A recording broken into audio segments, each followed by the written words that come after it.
Good evening, everybody. Welcome to tonight's ReGen Ag Chat. We are talking cheese making in Nidderdale. We're getting more and more niche in our interest levels, but it's a fascinating story. My name's Liz Jennifer. We've also got Nick Renison on the call. We are co-founders of Carbon Calling, which is started out as a conference in Cumbria and is now spread to all sorts of things, including podcasts and meetings, and that's about it. But anyway, so Nick, what have you been up to since the last call? Since the last call, I haven't been sunbathing, but I have got very tan. I've got a proper farmer's tan. I've been on a holistic management course. Excellent. Which was quite out there, and you've done it, and I'm going through it.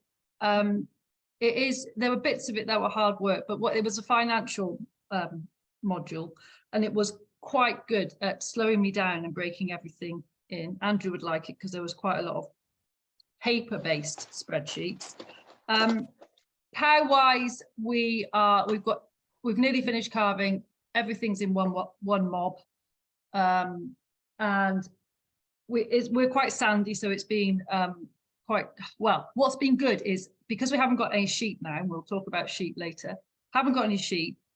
We've got really tall covers. Cows are in one group, and we've just handled this dry spell really quite annoyingly well, and it's made us realise really how much sheep have possibly held us back, and also how many more butterflies and just flowers we've got. Not to be a sheep hater, Liz, but it's quite remarkable. It may not be the sheep, it's the overgrazing, isn't it? They just happen to coincide, probably. Yeah, but it's just like if you run sheep down a road, or if you put them somewhere down a track and there's a verge, they just used to nail everything. So that it's those bits that we're getting back as well. We're having a bat survey done tonight, which is quite exciting, paid for by the Woodland Trust. Yeah, and everything is. I think we need to talk about your T-shirt. Yeah, this is, if anybody's seen me in the last couple of weeks, I have got two of them and I do wash them because I do to wear it quite often. But yeah, I've been at a meeting today with Carbon Calling was on the bill, really. So talking about the conference, livestock in arable rotations. We've got another one tomorrow as well, and another one on Thursday. So I've been having some robust conversations with people about mindset. I think we're going to use that as the phrase. So the T-shirt, when you were being probably quite direct with some farmers. I wasn't. The "and kind" bit was not helpful. No, but there was probably awkward moments, and some farmers were being brave while they kindly disagreed with you. Yeah, and it was. I think it recognised people's uncertainty about where they go next. So, they know money's disappearing, there's loads of schemes, some of those schemes fit with what they want to do and don't want to, and so it comes from a place of uncertainty, some of it. But and a lot of it is that it's about going to see different people doing it already. So a lot, like we were talking GS4s, and there's a lot of people doing them well, so there's people to go and have a look at, isn't it? It's not truly new stuff now, and there's concerns, and they don't know enough about what happens in 3 years' time, and it doesn't look like it was when I started. It's like, well, that unfortunately is part of the adventure we all go down in those sort of lays. So and I think, and also attitudes towards cattle being at grass, and that this is a newfound thing, and it's like, well, it really isn't. So yeah, and this constant sort of negativity around extensive versus intensive, and actually there's some grazing systems that have a really high stocking rate, so they are intensive, but they are it's in a grass-based system. So it's all of those debates really we had. So yeah, it's interesting. My next thing I have to do this week's adventure is I'm getting some chicks on Thursday, so I'm going into pastured poultry, albeit only 30. So I'm terrified. I'm going to of new day-old chicks that are arriving. So we'll see. Well, I think you'll be fine. What's the worst that can happen? They get eaten by rats. Worst can happen is you go and see them at 5 o'clock in the morning and they're all dead. That's the worst thing. Nick, we've talked about our tendencies to catastrophize. That is not I helpful. know, but that is the worst thing. It probably won't happen. A few might be dead, but generally you'll enjoy them and you'll love it. You'll So, love it. and yeah, the plan is, Chris and I are in the process of trying to build some sort of structure for them. So that's that'll be exciting. Well, it's on the news today. They've been in Parliament, haven't they, talking about soya, the need to reduce soya in the diet and how we've got to eat loads less chicken and pork. And yeah, they'll have a hard job to remove it from the diet of white meat, I think. But yeah, it's out there, isn't it? It's the conversation is happening, so we'll see. And I think what I'm intrigued by is because when we get going is they'll be in paddocks near the house, so they'll be quite like people will be able to see them quite easily.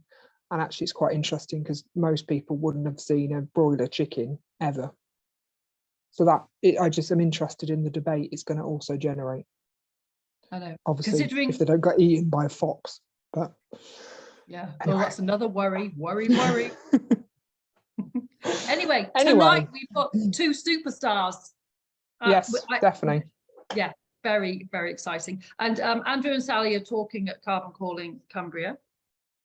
And Andrew came and did a talk I organised in Penrith in October time, Andrew, I think, along with 2 other farmers. And yeah, it was just really positive night. So, and you've just been to see him at his farm, so I haven't been to the farm yet. So yeah, welcome, Andrew and Sally. Would you like to introduce yourselves? Okay, yes, can do. So is it possible to either move slightly closer because we can see between you, but we can't see? Okay. Pretend like you like one another. Yeah. Yes. So it's Sally and Andrew Hatton. We are first generation farmers on the Middlesmore estate in Nidderdale, North Yorkshire. We started farming here in 2007 on a 20-year farm business tenancy. Sally has a background in working for NHS, and I have a background in farm management, consultancy and agricultural science, but have always or had always wanted to farm. And this was the opportunity that we took in 2007. And it was at the time we'd had various attempts at tenancies and buying little places, and which had all fallen by the wayside, and we found this opportunity with a landlord who was very supportive, and got ourselves going with a young family here in 2007, 2008. Anything to add? No, we live down a long track. I know. So tell us a bit. Tell us a bit about like where the farm is. Okay. And just kind of go through just how remote it is and the land, how big it is, that kind of thing. Okay, so we live at the top of Nidderdale, Yorkshire Dales. We're about 25 miles northwest of Harrogate. We're in the Nidderdale area of outstanding natural beauty, which is adjacent to the Yorkshire Dales National Park. The farm runs from about 700 feet above sea level to about 1,400 feet. It's 490 acres. And we have grazing rights that go up to the top of Great Whernside. The farm is very marginal. It's peat over clay. We have 50 acres of meadow, 80 acres of pasture, 250 acres of heather and rough grazing. It's all in a high level scheme, and there's probably 10 hectares of woodland in there as well. We live up at the end. At the head of Nidderdale or 3/4 of the way up Nidderdale is Middlesmore village, which is the last village in the Dale, and we are 3 miles beyond that on a rough stone track. So access is not it is not the best, really. So it's fairly wild and woolly. Yeah. It's beautiful. you have to do the winter to enjoy the summer. Nothing comes from nothing.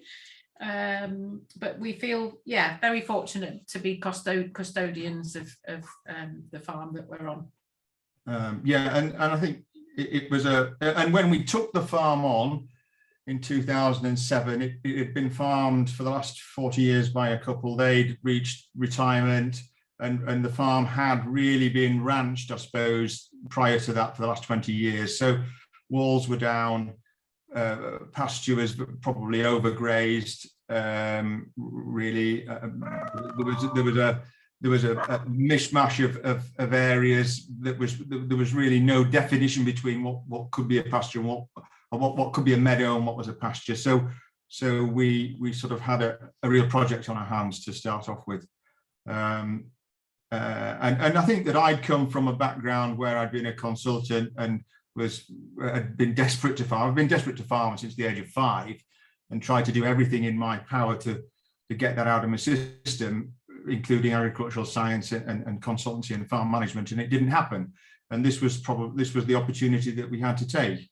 And as I say, with a very supportive landlord who wanted some fresh ideas on the estate, and hopefully that's what he's got now. So in 2007 you moved the farm, and then what did you started with sheep? Or? Yeah, so we when we got here, we basically farmed in a conventional way. I wanted to apply what I'd learned throughout my agricultural career to date. So we built up sheep numbers to 400 ewes. We had an existing countryside stewardship, an old style countryside stewardships there, and we one of the prescriptions there was to have some Galloway cattle to try and restore some heather moorland. So that's what we did as well. And we built sheep numbers up. We improved their genetics. So we went out and bought recorded black-faced tups. We improved their feeding. We put fertilizer down. We did a little bit of reseeding where we could. We introduced wormers and tried to up the game with our sheep. But basically, try as we might for 4 or 5 years, it made absolutely no difference to the bottom line. With the principal reason being that the growing season appears too short, and we can't. There was no opportunity to finish anything, be it beef or sheep, really, because we didn't have that growing season. We didn't have the quality of the forage, and bringing in feed inputs, cake, was a logistical nightmare. So it was a lot of hard work to produce some a large number of very low value items, and that showed in the bottom line, and we stood still for 6 or 7 years. There was that realization that we were, trying to compete with other commodity producers and failing. Yeah, and made me think that, having been a consultant, made me think, well, what have I been telling folk for the last 3 or 4 years? What have I been preaching? And then you come and try and practice it, and it doesn't happen. It just doesn't work. Certainly up here, anyway. So we got the opportunity in 2012. The old style stewardship scheme ran out, and we moved over to a new high level scheme, which promised a secure income for the next 10 years. And Sally and I sat down and thought, this is an income that's greater than we'd anticipated when we took the farm on. It's secure. It's unlikely that it will, after 10 years, that it will be replicated. So we need to try and come up with a plan that capitalizes that income stream over 10 years and create something that will have a legacy and create a sustainable income and business for us going forward. And so that's sort of where we ended up. And I think that the realization at that point as well was that we were fighting the geography, we were fighting the climate, we were fighting the biology. We were basically trying to beat the laws of physics by just not thinking about what we were doing, and trying to and not stepping back and looking at our situation and making the most of it. So how did the cheese thing come about? What? I think fundamentally it was about profitability and sustainability. So if we wanted to stay here and continue to live here and enjoy the quality of life that, you know, living in this beautiful place offered, we have to find a different way to do things. And we looked at all sorts of different ideas. We looked at ice cream, we looked at trying to do meat boxes, we tried to, you know, just lots and lots of models, thoughts. And cheese sort of came, well, lots of little bits of the jigsaw came together, but it came in terms of looking at, we had opportunity to change the breed of cow, which is where we ended up with the Northern Dairy Shorthorns, because Andrew had they were native to here, and there were some of our older neighbours who remembered folk having Northern Dairies, so you know, a lot of people would have a few of them. And I think we sort of basically started to build a story, and things, be it serendipity or whatever, things started to converge, and we happened to find a book in the library, in our bookcase, that had cheese recipes in it. We were already looking along the lines of or we were already along the way to restoring our hay meadows, and sort of you could start to see a story building.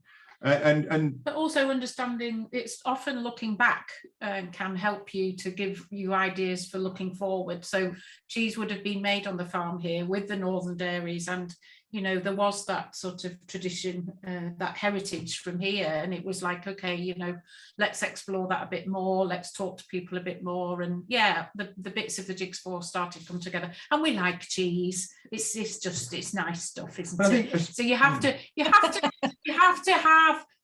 to run with something that you have some sort of passion or liking or desire to do. There's no point in you know, building a model and a business on something that you're really not that fussed about. So yeah, it was finding something that, you know, we felt we could run with on the bad days and not just the good ones. I think in principle, in terms of a business plan, in terms of the overriding strategy was we had to produce something of high value and low bulk, because of our access, because of the drive, because of our access issues, at a high margin, and also in producing that, whatever it was, we needed to minimize, again because of the access, but also because of the impact on margin, minimize the inputs. We just didn't want to be bringing stuff in either, because it just hammers vehicles and machinery and time and money. So we needed to produce, what we needed to produce had to be from here, and cheese fitted that. So at this point you had no cows, no milking parlour, we had a shed. Okay. And you didn't actually know how to make cheese. They had a dream. We had a vision. But yeah, we didn't have the cows, we didn't have the parlour, we didn't have any of the, we'd never made cheese. Or we didn't have any money either. No. So we had, but we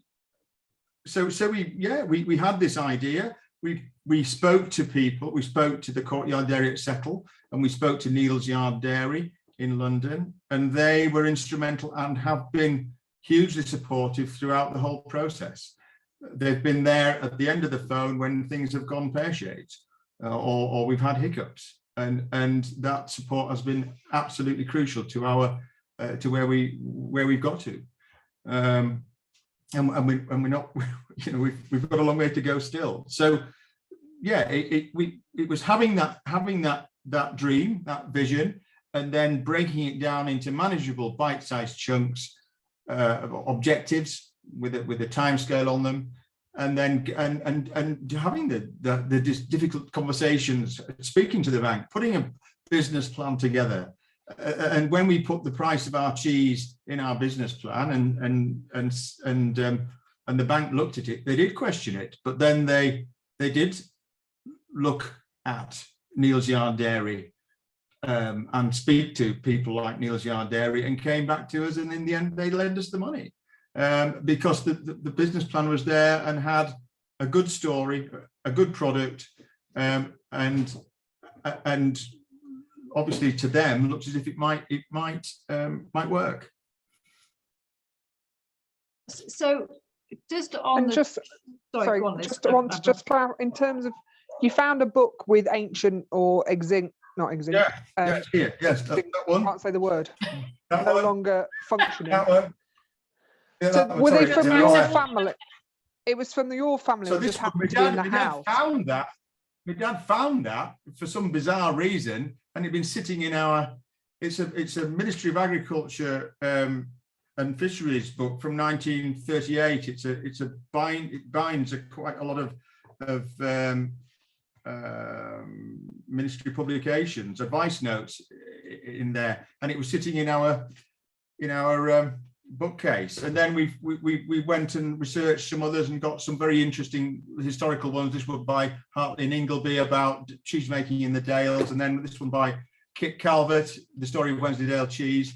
And then the other thing that happened was that we'd been Andy Swinscoe at the Courtyard Dairy. We asked him. Sally had been on a work job over in Craven, and Andy Swinscoe had just started his Courtyard Dairy near Settle, and you called in and said, "What if you wanted to make cheese? What would you do?"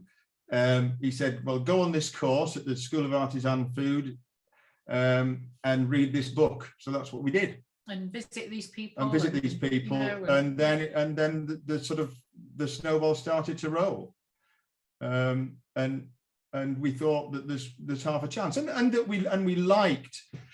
Both of us have a scientific background, and the science part appealed to us, and as well as the food. And I went to the British Library to sort of look at market research about what the world of cheese, was doing, and it always stands, firm as a product. And then artisan cheese, was also looking positive in terms of its sort of growth and future.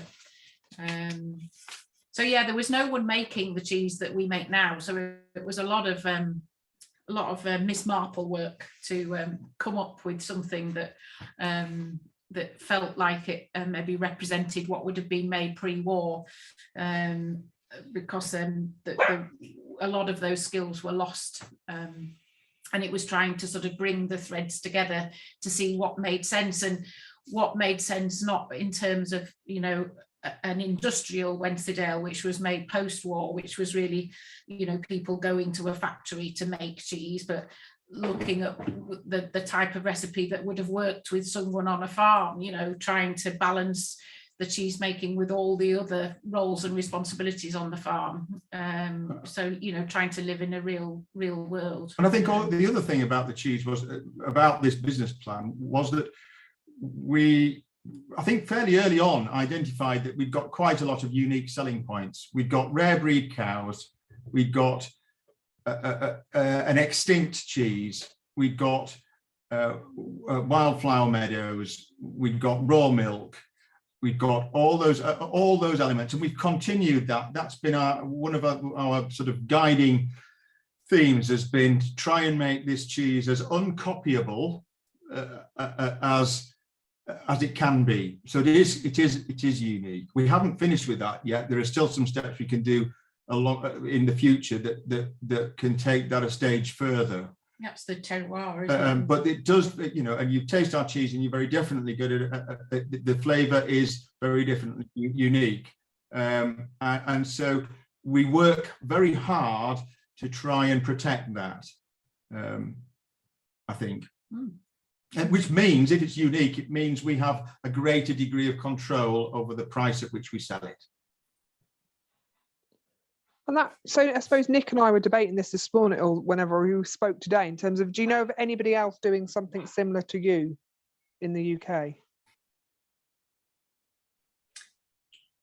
Well, there's different sort of aspects of it, but there's other there's 2 other producers of a raw milk Wensleydale now, so and they've been developing their recipes and coming to the market relatively parallel to us, but the differences are that one of them is a standalone cheesemaker, and they don't have the farm, so they buy in the raw milk, and the other one, they do have they are farmers and cheesemakers, but their cows are not, they're a Holstein very conventional sort of fairly system. Conventional system. So yeah, there's other Wensleydales out there, and actually that's really exciting, and we're really excited that there's like 3 Wensleydales on a cheese board now, just like there's lots of cheddars, etc. And I think there's room for us all, and everyone's found their little place and niche in that. In terms of the cows, the northern dairies, there are there is a growing interest in using northern dairies, which are a dual purpose cow, but there's a growing interest in using them for dairying. So we've sold a few to just for micro dairy type arrangements. But I think the only other farm that would be like us in terms of cheese production and cows, it would be Havard in Wales, producing Havard cheddar with a view with using Ayrshires and on an organic system. We're not registered organic, but we have sort of sympathies along those lines. Havard has an organic Ayrshire herd, and they produce a wonderful traditional cheddar cheese with raw milk. But that would be the only. That's Patrick Holden, isn't it? That's right, and yes. that would be the only one that we would know of that is producing in a similar way. We're looking at margin rather than levels of production, because we have there's probably a practical ceiling to the quantity of cheese we can produce off this farm, and that limits the amount of cheese we can charge for. So we've got to look at a margin-based approach.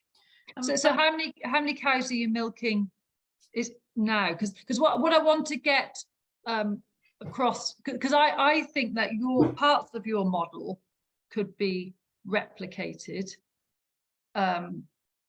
So say, for example, in the Lake District or other kind of upland areas. But so how many cows are you milking at the moment? At the moment, we're milking. Or not in your herd? How many? I think we're milking 25. Our target's probably to milk somewhere maybe 35, something like that. And we started off milking about 15, and they all had to be trained to be milked. Because they hadn't had that in the past. Just going back to the last point, there is a specialist cheesemakers association, and there are around 200 artisan small specialist cheesemakers in the UK. In terms of that, gives you a perspective in terms of, and where one of those 200. And it is the most wonderful, supportive, friendly, open group of people that you could ever wish to meet. Absolutely amazing group. I remember I was saying before, the Neil's Yard, they've got a thing called Cow Club, haven't they? Cow Club, yeah. So every year or every other year, Cow Club go on a tour, and so they came to look at our grazing. But you were obviously one of them, Andrew. But they were a gang. It's our best visit to date. It was just the enthusiasm within. And some of them were quite huge cheesemakers, weren't they? There were some quite big players. And it was the most positive kind of eye-opening visit we've ever had, with some amazing cheese. So your cows are there. Do they calve in the spring? Yeah. So we aim to. Can you talk through the year? So we aim to calve our cows in mid to late April through to mid-May if we can. so that we try and time it to hit the grass growth, which is not always easy. And then we will feed the minimum of supplement simply to get them to come into the parlour. And then we will milk those once a day right through until the end of September, possibly mid-October if the weather allows. And we'll come mid-May, we'll be producing peak milk yields of somewhere between 15 and 20 kilos, tailing off to something like 6 to 8 kilos at the end of September. It means we can just stop milking them the day we dry them off and kick them outside. And then they'll spend the rest of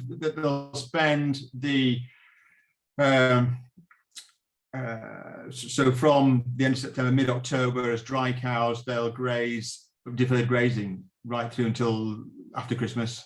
So they'll be eating the grass that the sheep would have eaten, but now we've reduced our sheep numbers from 400 down to 40, which has been epiphany. It has been, yeah, it's been a bit of an eye-opener as that. But that means that then we'll graze them outside. We'll keep them outside for probably another month into January. Then we'll bring them in for the annual TB test, which we have to have because we're raw milk producers, and we'll keep them inside in February, March, April, and keep them. And that gives the ground nesting birds a chance to establish, to sort of pair up, come in, do their thing, get themselves nesting, and start rearing their chicks.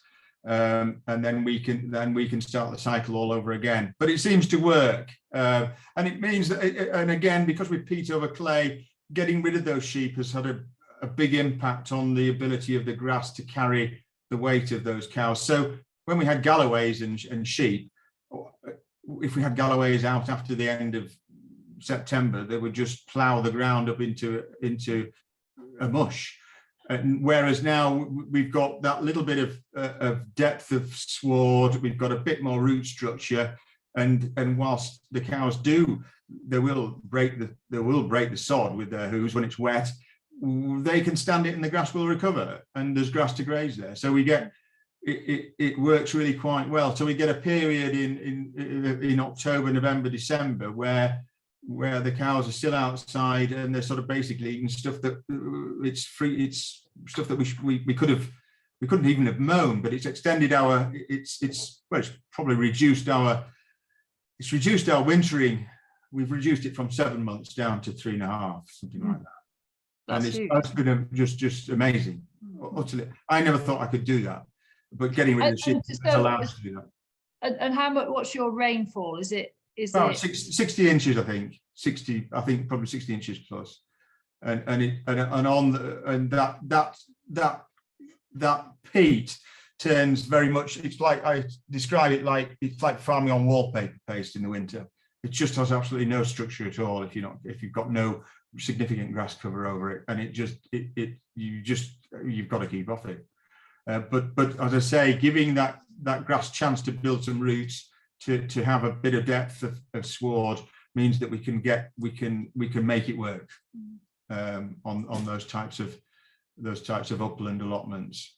And interest, the meager gross margin that the sheep were making has been more than the saving in feed has more than paid for that. Any loss that we've made, any reduction in gross margin that we've made.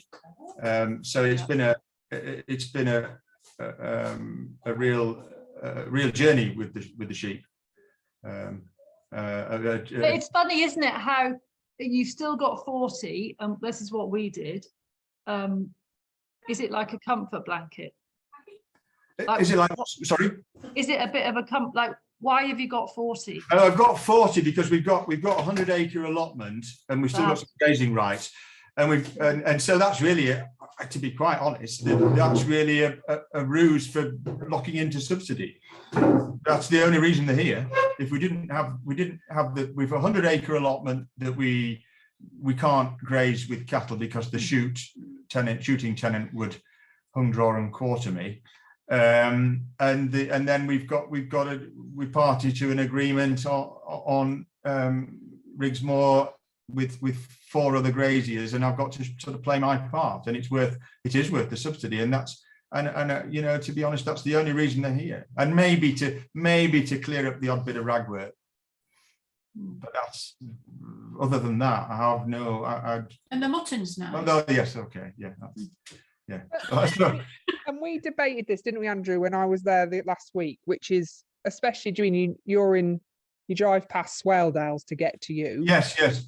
And I know sheep aren't native to the UK, but those meadows and that environment sheep has been part of it for centuries. So I'm just always intrigued that, well, both of you have this, the story, and it's not going to be just you two, of when, as soon as you take sheep off, this like bountiful biodiversity emerges. Yeah. And we didn't, yeah, it does. And I don't know. It just explodes. It's just, and it's just beautiful. I can't explain that. And I can only imagine that stocking rate was a great deal lower, but that sheep numbers post 1945 have gone up significantly. With headage payments, I suppose. With headage payments, and maybe it just tipped the balance. The numbers just tipped. But there's always been sheep. There's been sheep here for 1,000 years, I suppose, with the monasteries. And a Wensleydale cheese was originally sheep's milk cheese, but I mean that business about that floral diversity, that explosion in floral diversity that we've experienced here, really came as a result of going to the Auvergne in France to look at for mobile milking parlours, because that's what we in the first instance, that's what we considered, whether we could milk our cows in situ in the fields, and for various reasons we decided against that. But on our journey around the Auvergne, we realised that they had in their meadows, they had a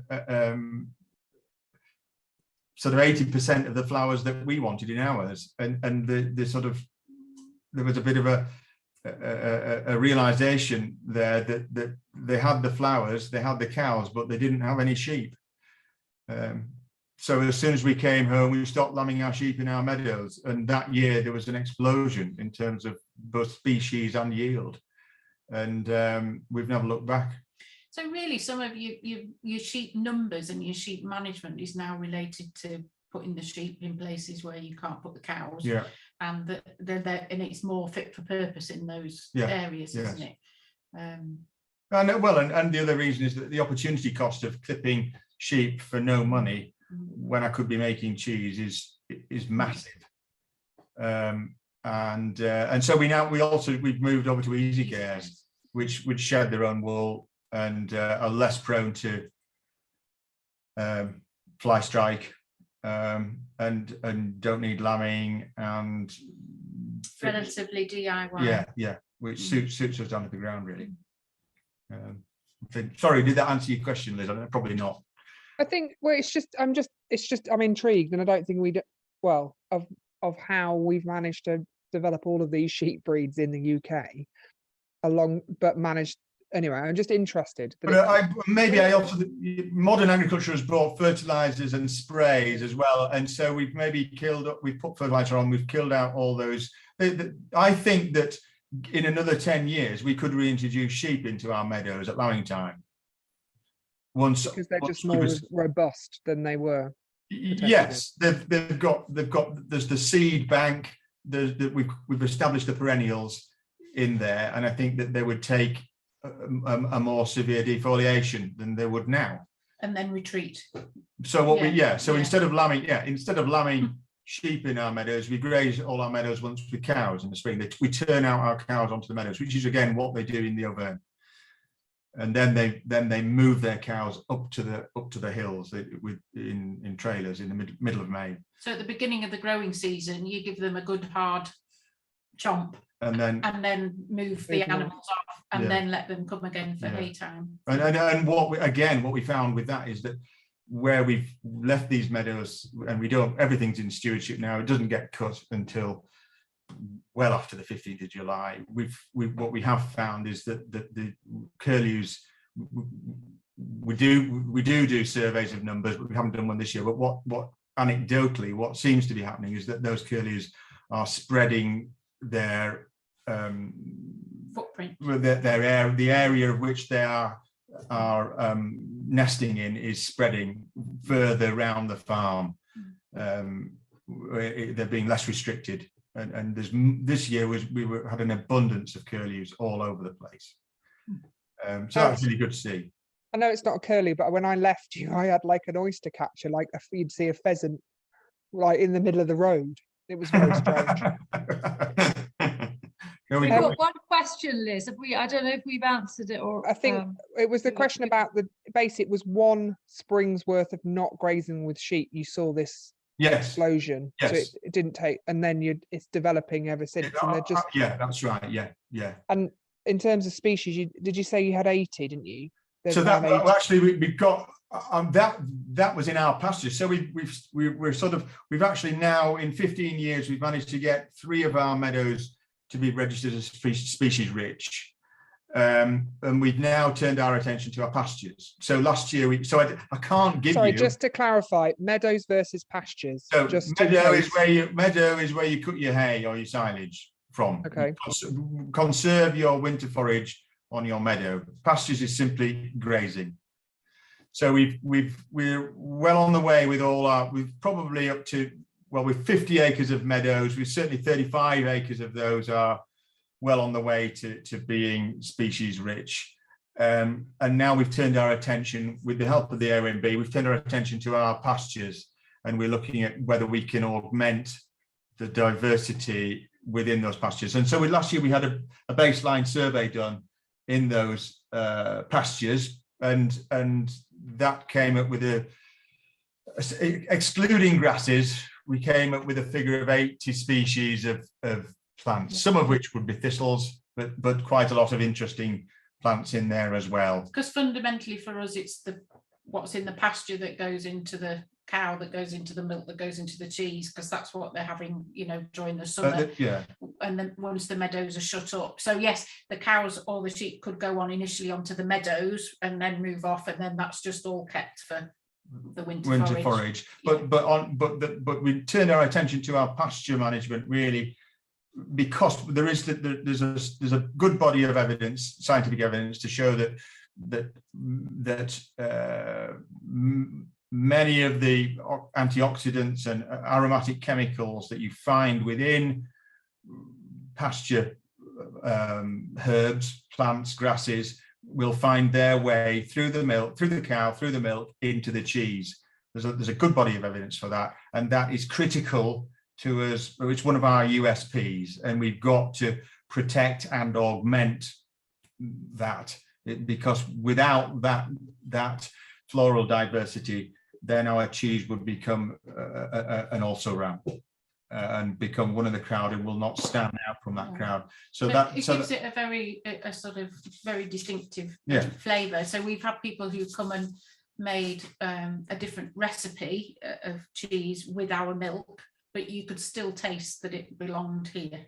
Yeah. It blows your mind really, but yeah, you could it's a different style of cheese, but you could taste our milk.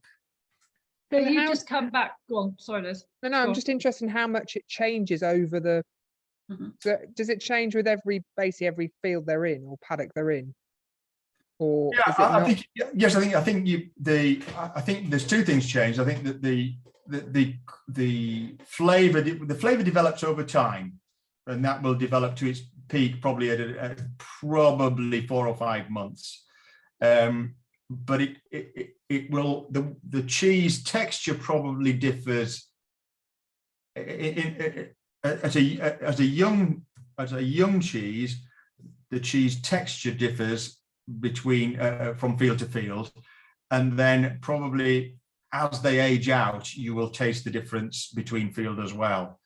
So when we make the cheese, you make a record of the day, and we always write on that record the name of the field that they were grazing in, and the weather, and everything else. So yeah, the cheese does differ from field to field, And I think as an aged cheese, you could probably tell that flavour wise, but as a young cheese, you will probably tell that texture wise, I would imagine. And I know this is your problem, but in terms of from a courtyard dairy perspective or a Neil's, how do they deal with that level of, I know it's interesting variation, but it isn't a cheddar that's the same whenever you come to it. Is that, I suppose that's part of the story. It's part of the story, and it's part of their, you know, their skill, you know, they're specialist cheesemongers, if you like. And there are all raw milk cheeses are reflective of the farm, and all of them will change through their cycle of cheese, be that just the spring and summer like us, or whether it's through the whole year. And it's allowing for variations within a normal, you know, you don't want sort of too many rogues in there. So it's variations within a normal curve, but part of how their skill is around communicating about the cheese, giving people a taste of it, and explaining the background, and when, you know, because, well, unless you taste some, it's really positive to me that they always give something to taste, because if you're going to pay the money that it costs to buy our cheese or some of the other cheeses, you need to know that you like it, but also you need to understand what's gone into that, what is the story. And for us, they're able to tell the whole story. It's very much a holistic model for the farm and the cheese. And we invest a lot in communicating with them. So we're always very keen for anyone that's selling our cheese to come and visit us, to come and see the cow, see the, you know, so they experience at firsthand the story that they're going to communicate. And then we've done, we have a website with quite a lot of detail in it and pretty pics, because people want to, a lot of customers want to know that story behind and that level of detail, and the choices and options that they've got. So you've just come back from France, Sally? Yes. Can you tell us a bit about that trip, and also just a bit about how France, because this is quite a normal thing in France, isn't it, that you have small farms producing cheese? So just a bit on that model. Yeah, I think just the French cheese is really much more fundamental to their diet, their culture. They didn't lose the heritage and tradition of cheese making in the same way that we did around the, you know, it's just continued on from generation to generation. And they have a lot of specialist cheeses that they're very keen to hold on to. That they have areas, well, I don't know what AOP stands for. Appellation something. Like yeah, I don't know. Protected designation. A bit like the whole champagne thing. Yeah. For cheese. PDO or whatever it's called. Yeah, PDO is a better way. So it's been going to visit. I've just come back from the Savoie. I'm going to visit. So in the Savoie they made Alps. Yeah. They make Reblochon and raclette and Beaufort and several other cheeses. And as well as getting to go to the actual farms and the cheesemakers, a lot of the trip this time was learning about the infrastructure that's there to support those individual businesses, and to understand the sort of the community, how things work, the research and development that goes on, how they organise testing and quality assurance as a group. They all sort of pay into a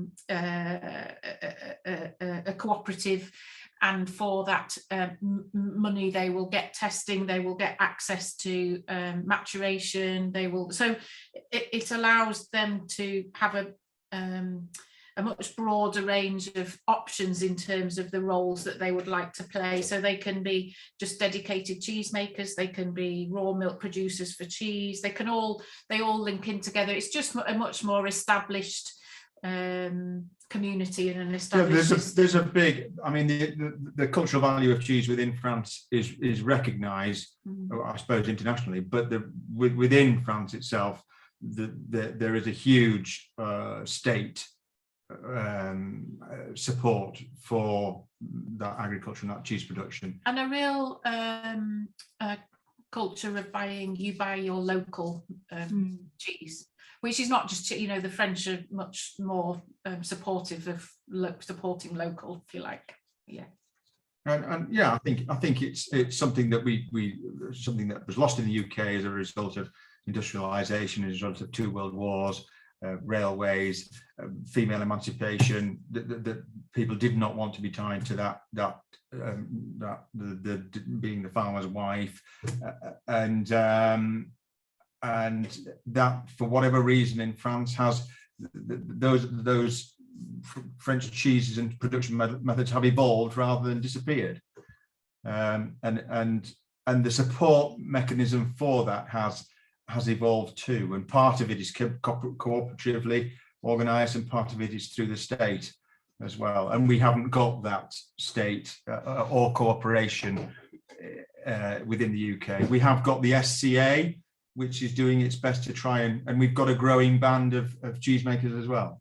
I think one of the purposes or reasons for the visit is to try and understand next steps for the Specialist Cheesemakers Association, and how it might, future-proof itself and continue to support and inspire and do its own research and development in this country. And I suppose the challenge is, if you've mentioned, I mean, yours is very much a premium product, isn't it? So it's moving. It's not necessarily going to be local food for local people, because it can't be, as your business model is about selling it at a higher price to other markets. Interestingly, we're very committed to selling it locally. So what I didn't want to do was make cheese that only went to London. That would make me feel really uncomfortable. So we actually have the support of, so Paisley Bridge is our nearest biggish place with shops. And the bakery stroke deli in Paisley sell our cheese, and actually they go through a really steady amount, so people don't buy lots of it, but they buy it regularly and do support. And they would say if they have a lot of visitors in the summer, they come into the shop and they're wanting to buy something local, and actually there are very few things that are on offer, and our cheese is one way to take home a bit of Nidderdale. I think I was apprehensive to begin with, thinking, is this cheese, have we overpriced this cheese, will it sell? And I think that was shared by certainly one cheesemonger that I know, and that cheese that cheese just disappeared from his shelves. We've also we've never had a problem shifting our cheese, which was a real shock. So can I be nosy and ask? You can be really nosy. You can ask anything. How much? Steady on. Because when we were particularly skint a few years ago, I worked on Booth's cheese counter. Oh yes. And I learned a lot about cheese. My biggest stress was packing the cheese nicely. Yes. But I can remember, would it be this was 5 years ago. It was like £18 a kilo was quite an expensive cheese. And then if you've just got like an average cheddar, that would be, I can't think, £5 or £6 or £7 a kilo. Yeah, that's about right. Yeah. So blow me away with yours. We would so you should be proud and not embarrassed. I know. So if you were to buy our cheese at Parkview stores, you would pay. You'll be paying £41 a kilo, and people will pay that. Yeah, that's what I mean. That's good. They do pay it, and we put the price up twice now for various reasons, and after that initial reticence,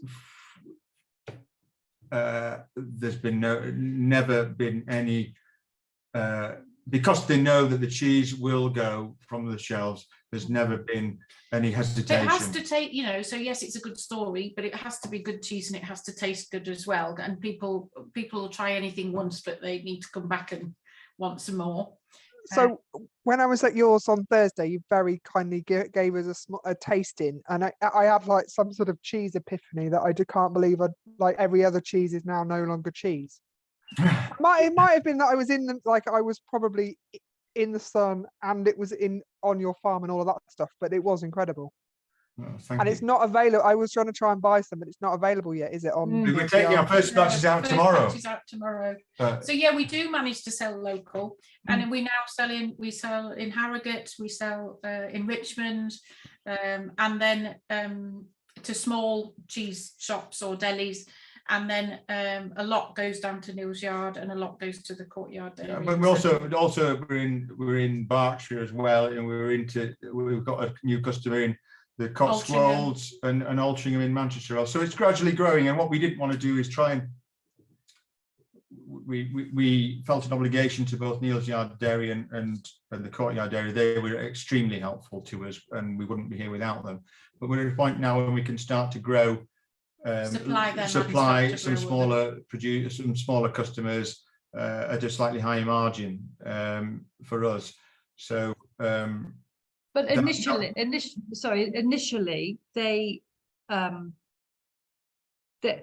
were absolutely crucial, were they? Those, yeah. Because I follow Andy Swinscoe, and he's just he's growing it again, isn't he? Yes. I don't know. Yeah, he's totally amazing, and you need, in order to take this step into the unknown in a completely new venture. I mean, I didn't, 7 years ago, I didn't know what cheese was, and without his help, without the knowledge that your story and your vision it has some integrity, and the fact that if you can fulfill that vision, then you've got a market for your cheese. Then that's what gives us the confidence to take that step, knowing that Andy's there and will buy our cheese, and that Neil's Yard Dairy are there and will buy our cheese. Gives you the confidence to go to the bank and borrow the money, to get rid of all your sheep, to invest all your stewardship money into and converting a shipping container, and doing all those things, and it without those people, and to do that on your own and to market, to try and build that market would almost be impossible. And so that's maybe what we're missing, people like them in other sectors, aren't we? I think absolutely right. It might be, in bread making or those, or whatever, veg or whatever it might be. You need those people who have that ability to sell and tell that story.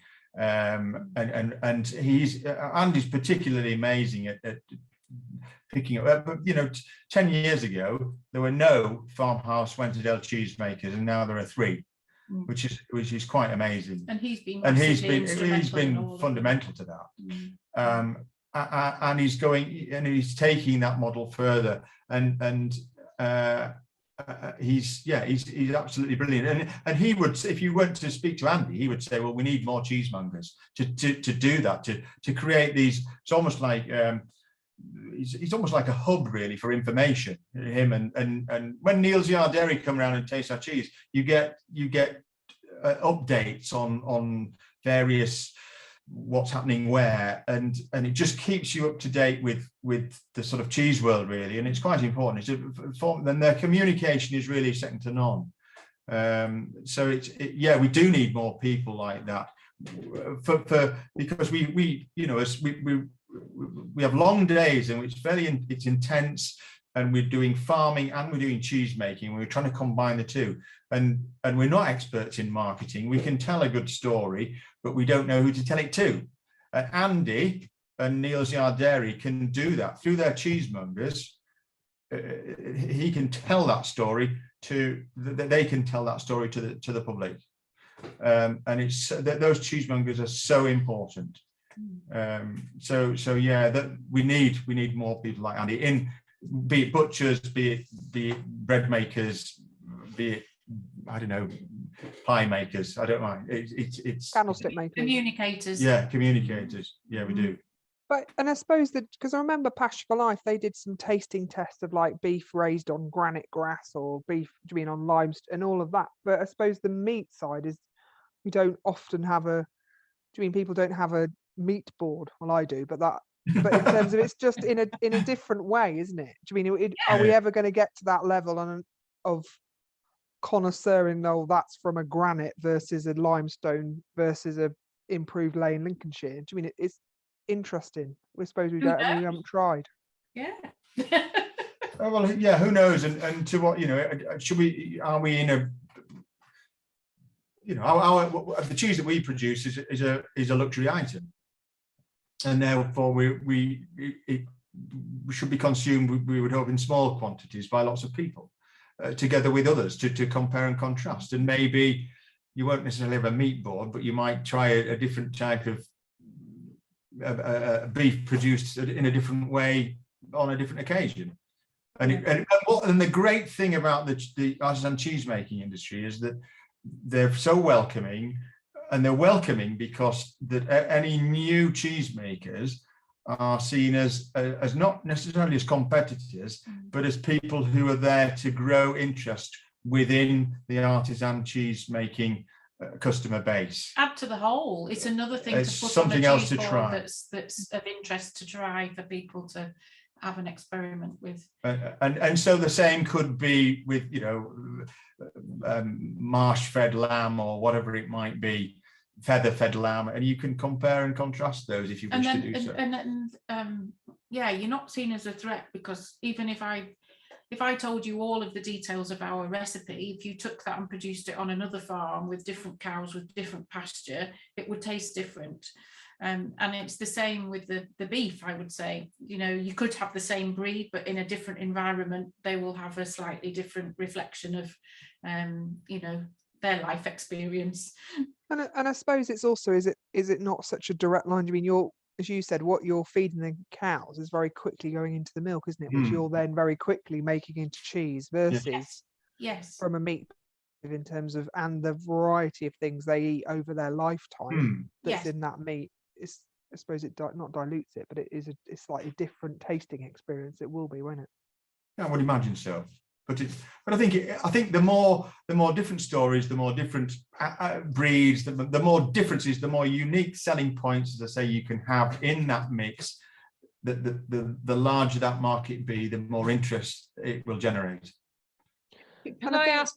Sorry, go on, Liz. No, you go. Can I ask about your challenges and your biggest cheese stresses, disasters? What, because we used to process milk at home, and then I remember once I delivered loads of milk to a load of shops, and then had this mum got hold of me somehow. She burnt the milk in the pasteurizer, and it all tasted disgusting. I had to go around and pick it all up again. So little things like that. But what are your disasters? I don't think we've not had any out and out disasters, but the challenges have been in relation, I would say, to the fact that we're producing a raw milk product, which we've chosen to do for lots of reasons. Some of them economic, because Andrew would say, the cost and time involved in pasteurising is one thing, but also all of the story that we've just told about the terroir. If you pasteurise the milk, you lose all of the native stuff and the flavour, etc., and then you're coming back into making a commodity at the top of a hill. So the raw milk part is really essential, but quite rightly, there's a lot of legislation around creating a raw milk product. And when you new entrants to it's all, new parlour, new cheese room, it's all a massive learning curve, and the legislation is new. You have to build a relationship with environmental health officers. So I would say that the sort of, the raw milk side is challenging, and we've had, in order to be able to sell your product, you have to get through, you have to be awarded approval by environmental health. And there's quite a lot of hurdles to overcome to do that. and we've we've had the milk as challenge. We've had bits that have gone wrong in that, and then you have to go on a hunt to find out what it is, what the issue is, and so that was a big challenge, big learning curve, and then it's a big puzzle, and you give it a lot of thought and a lot of whatever.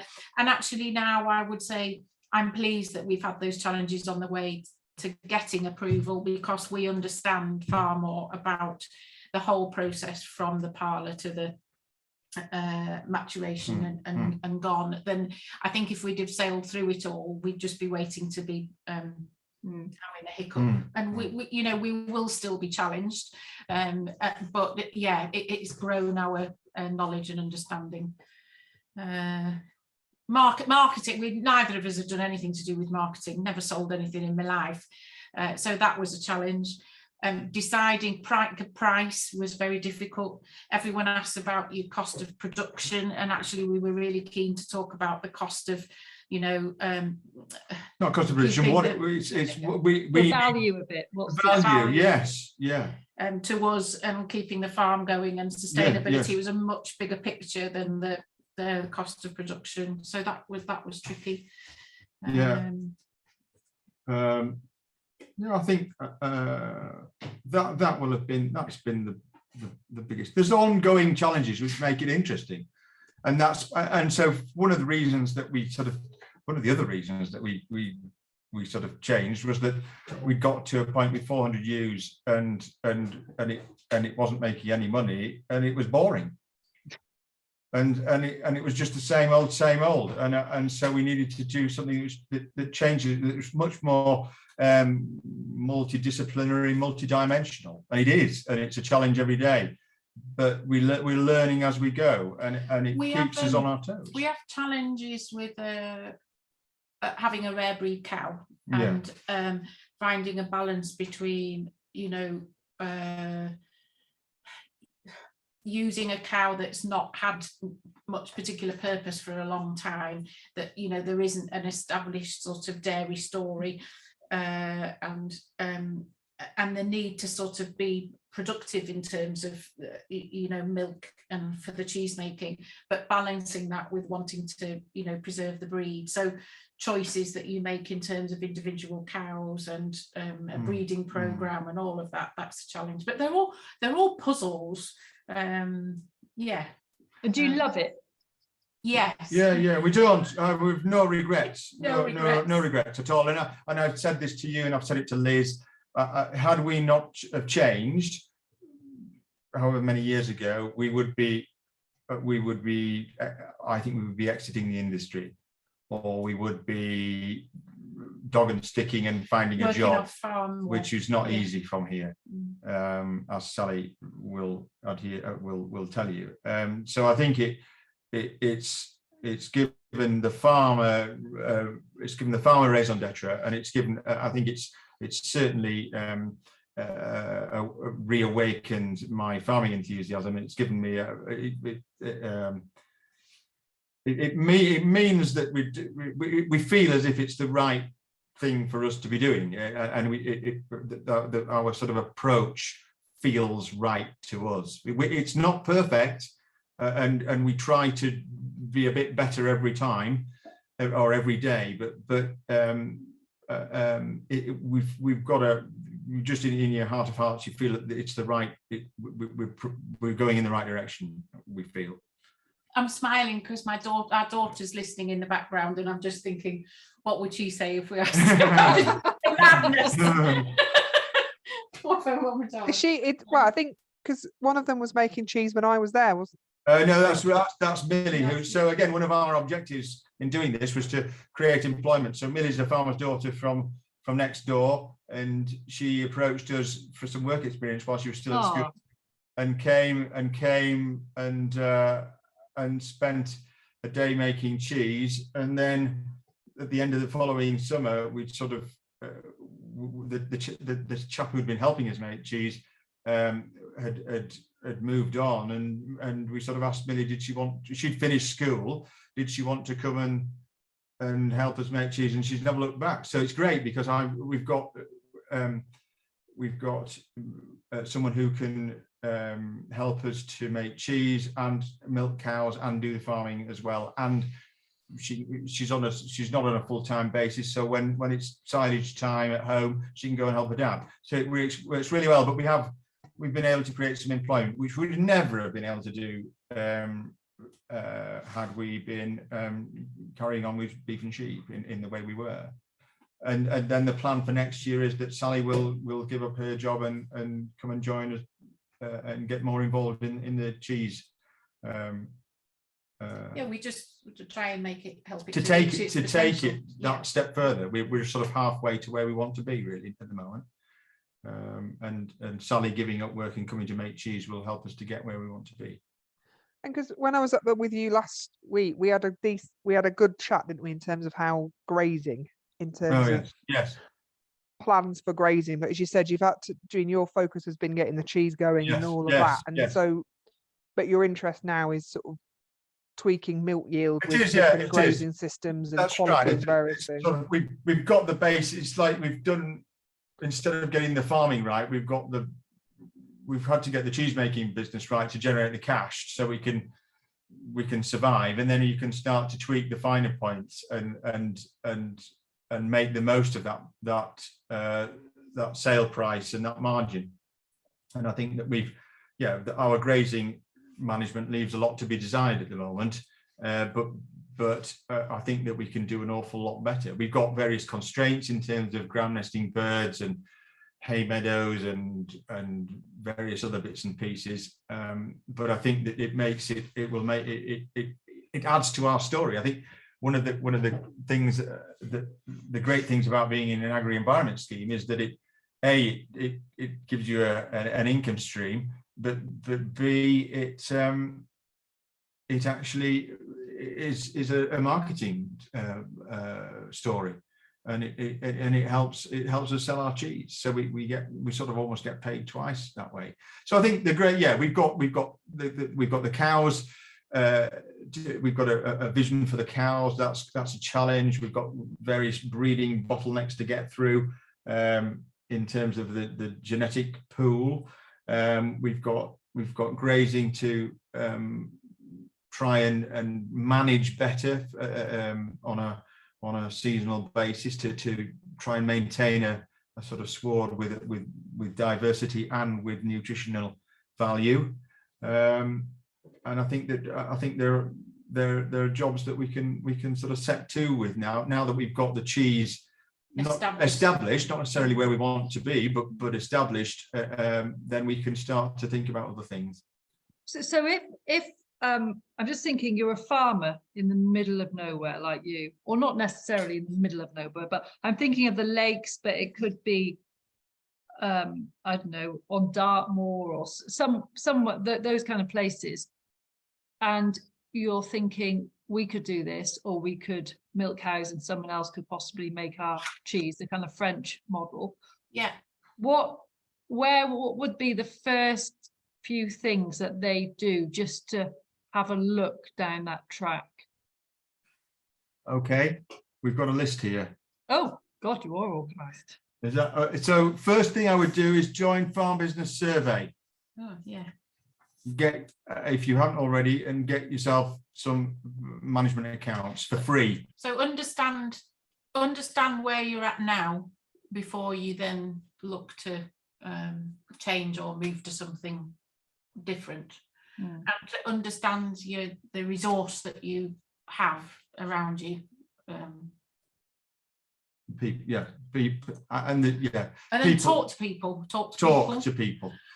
So if you were wanting, with your scenario of the milk, so there is Specialist Cheesemakers Association. There's also a Raw Milk Producers group association. Lovely people. There's a lot of crossover in the people, as you can imagine. They're on, they've got great websites, and they've got, even without signing up to anything, they've got a lot of information and resource. and they would help to signpost you so you could actually go visit other producers. You know, there's no point in like reinventing the wheel. Go and, you know, see what other people are doing, size of farm, you know, how they've you know, gone about it, and then use the connections with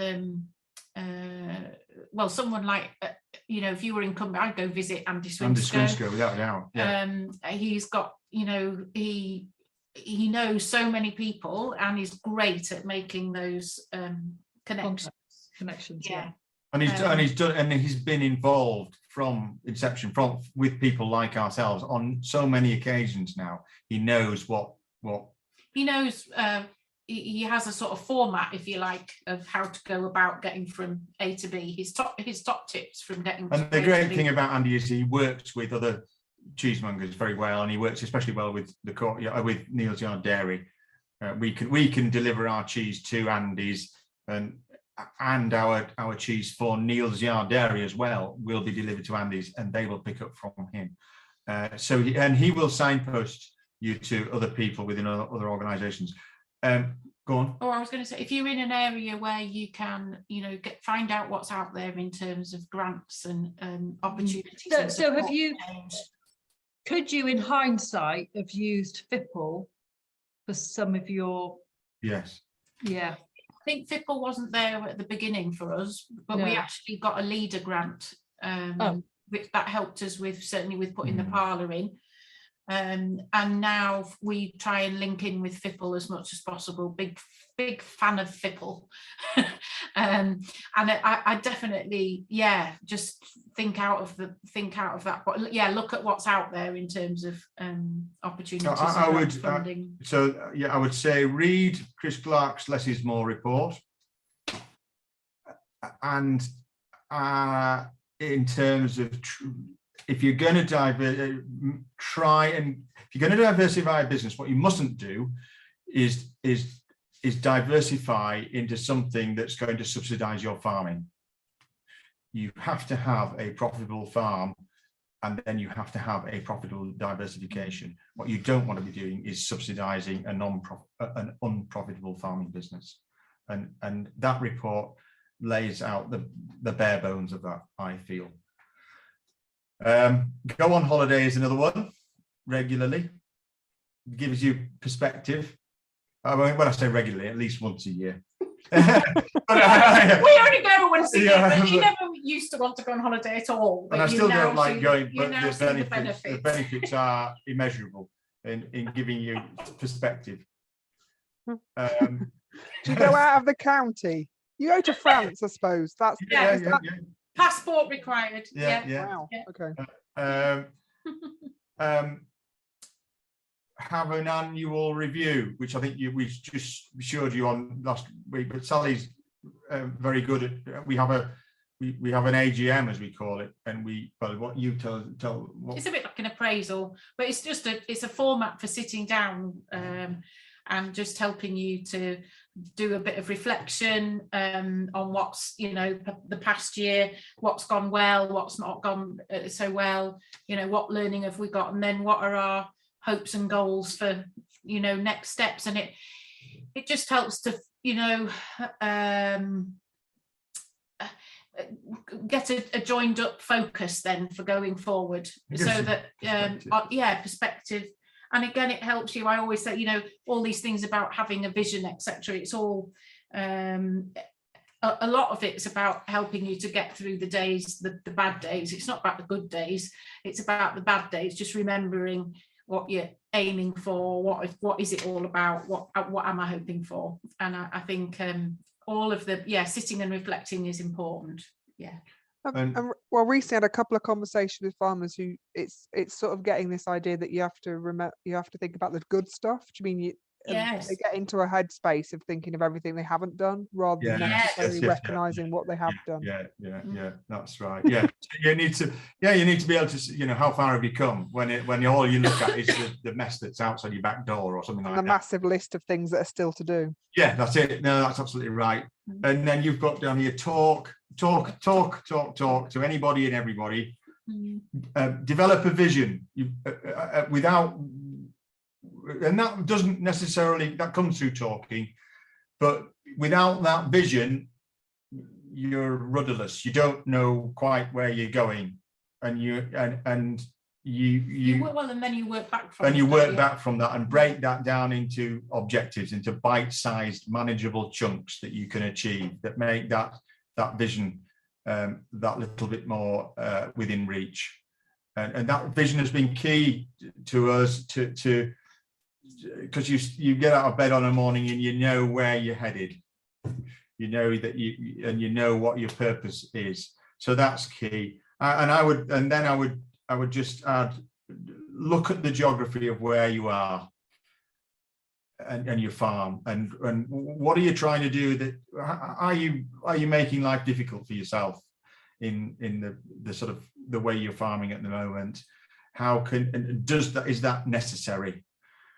And then also in terms of the geography, how can you turn that to your advantage in terms of unique selling points? What are the unique selling points that you can use from where you are, from who you are, from what you do to sell something that has something special and makes it different to everybody else, and therefore gives you control over that final selling price. I don't know whether is there anything else you can add. Those would be our top tips, if that makes sense. And I suppose we have to recognize, I mean, because of your experience as well as an agricultural consultant, do you mean you had skills, didn't you, already, and also Sally's sort of from work. So there's a lot of people, it's that ability to step away, isn't it, and reflect, I suppose. But then there's, as you say, there's in certain areas, there's FIFL funding, there's the Princess Countryside Trust, there's places where people can go for almost business support rather than just you don't have to feel that you have to do all that yourself. And I think there's a lot of people keen. There's a lot out there. So I think if you're open to at least go knock on the door and be open to hear what people have got to say and got to offer, I think that there's lots of opportunity. Certainly within the artisan cheese industry, we were amazed when we went to visit other cheesemakers. They showed us everything. They told us what went wrong. They showed us their books. They told us what it costs to produce this, that, and the other. And they've been helpful all the way along, and they remain contacts and friends.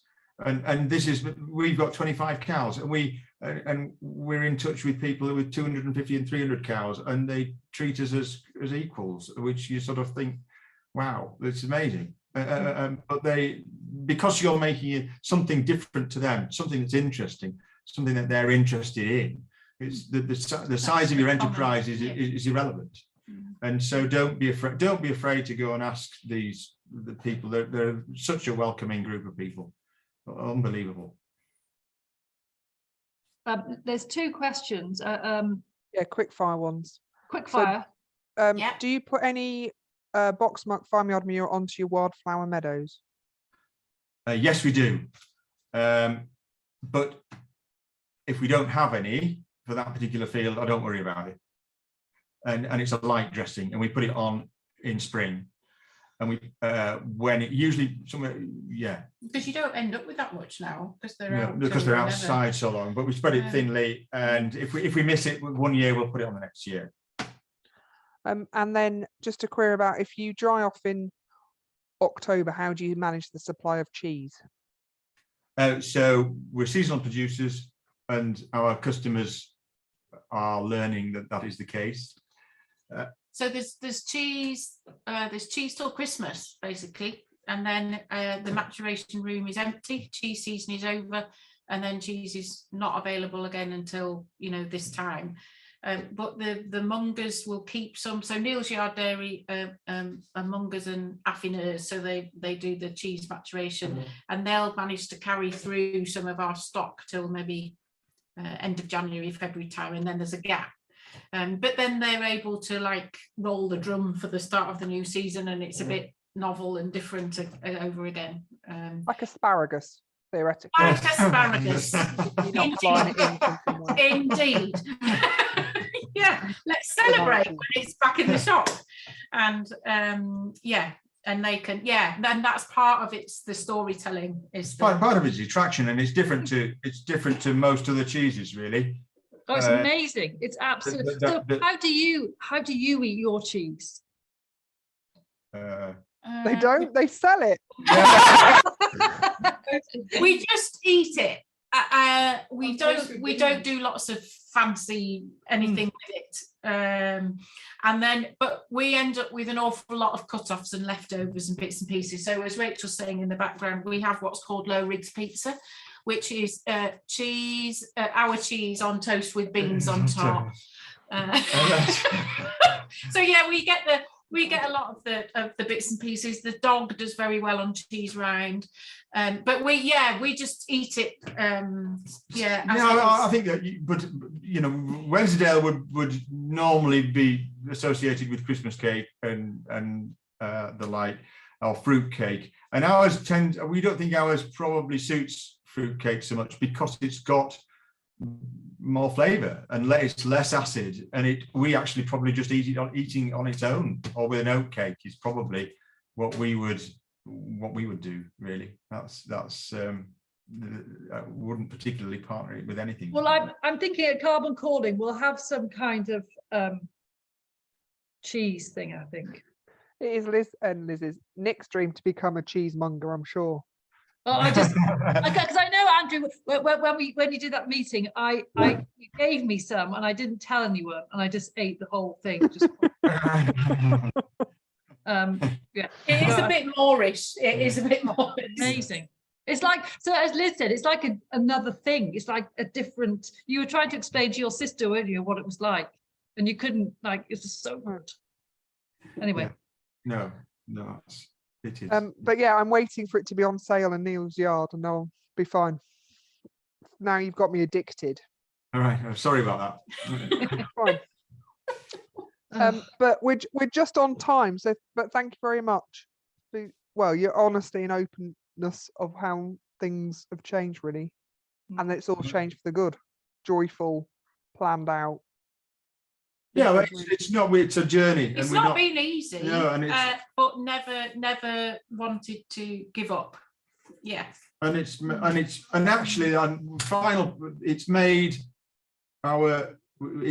sustained us here, that in meeting so many different people and having people here from all over the world helps to sustain us in this isolated farm. We're inundated with people and contacts, and it makes life very interesting. Of which, if anybody wants to come and visit, we're doing in October, it's the Yorkshire Dales Cheese Festival, and on the 7th and 8th, it's a Saturday and Sunday, we're doing a farm walk from Housestein Gorge, and then it'll walk up through the meadows. We'll talk about the farm and the cows and the cheese, and so you're welcome. People are welcome to come to that.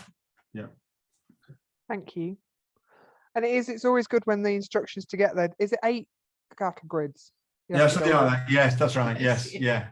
So there's detailed instructions over how many when you do a certain maneuver over a cattle grid. We got you here, Liz, didn't it? It did. Yeah. And importantly, I got out as well. Back to civilization. There were some steep bits that you're like, oh. Anyway, it was good. No. Well done. No. Nick, so what's one thing you've taken from this evening? I think it's probably the part that Andy Swinscoe played in making everything happen. It's like an enabler.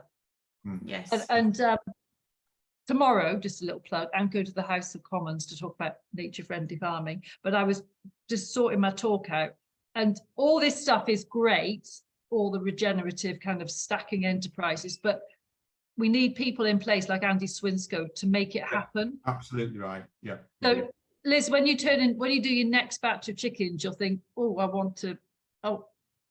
realize that there's gaps like the hatchery or where you're going to have them processed, and it's all those gaps. That's if you don't kill them all. Thank you. No, the fox or the rat are going to kill them.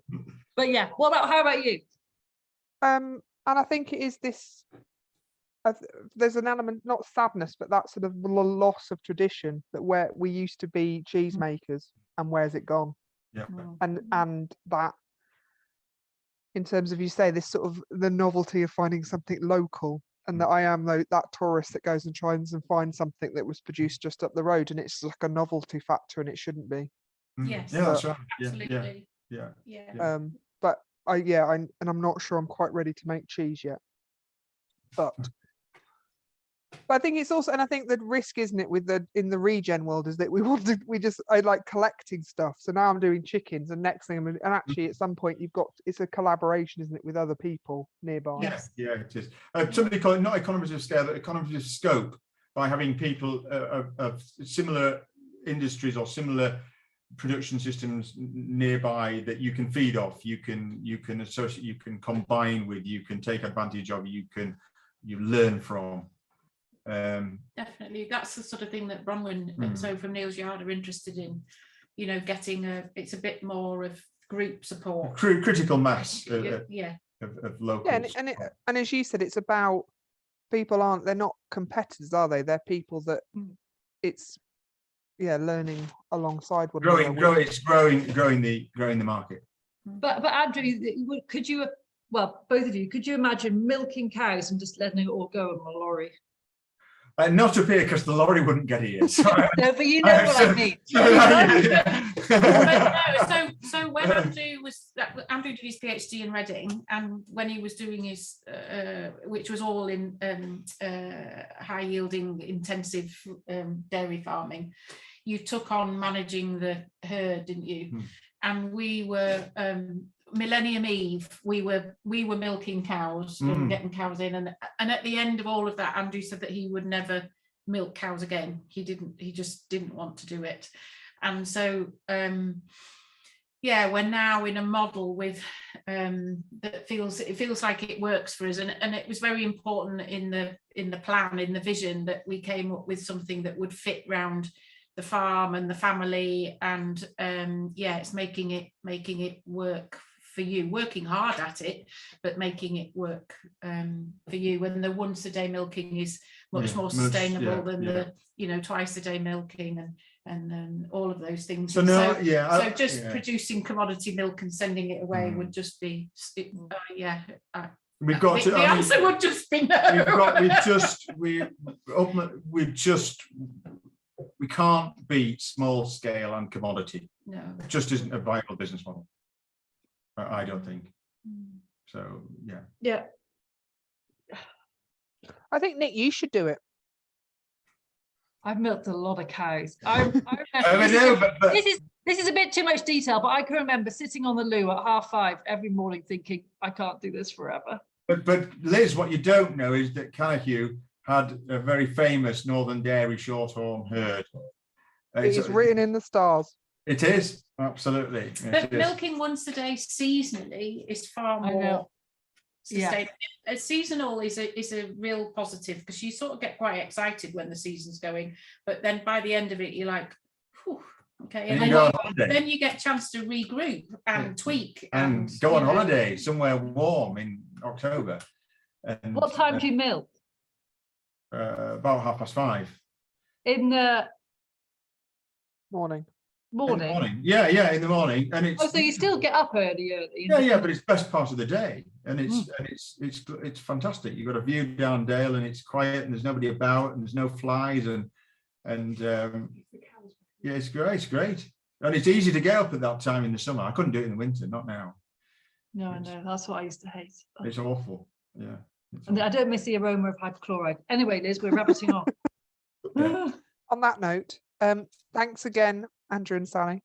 Thank you. You're welcome. I think Rachel is it Rachel in the corner? Yes, she's in the corner. She's sniggering in the background. Well, she should be very proud of her mum and dad. Oh, that's very kind of you. Well, we're very proud of her. She's just finishing her A-levels at the moment. So, yeah. Did she do a project on cheese? No. Anyway, this is not helping. But thank you very much. Thanks everybody for joining. Okay. And this should be up by tomorrow. So if you want to re-listen, or it'll be on YouTube shortly. So thank you very much. Bye for Okay. now. Yeah. Thank you, Bye-bye. bye-bye. Bye-bye. Bye bye bye.